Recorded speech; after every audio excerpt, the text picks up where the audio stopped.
in order to do a lot of cool things by using YouTube videos, channels, comments, etc. as the inputs to our language models and other AI apps. You're going to need a YouTube API key. This video will guide you through the process, and you may have been directed to watch this video from one of my future videos that involves the YouTube API. To get started, you'll want to go to the Google Cloud Console website in the video description, which I've already navigated to. Once there, go to the search box and search for YouTube and pick the option for the YouTube Data API.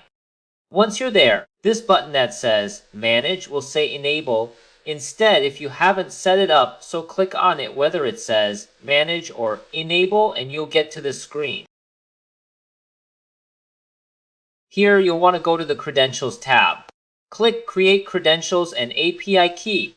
I won't do that here since I've already created a key, but once it's created, you'll be given a key. Now open a Google Colab notebook like the one in the link in the description and clone it to your Google account. Click the key icon to open the key vault and copy the name from the notebook.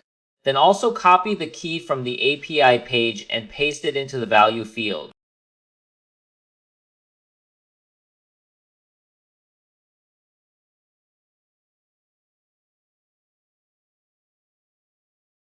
Once you've got your credentials set up, you can start running this notebook, so do run all. When the last cell runs, it'll display up to the top 50 comments for the video in the URL. This may not run if this example video I'm using is eventually deleted, or if you've made a ridiculous number of API calls in a day. You're limited to 10,000 per day on a standard API account.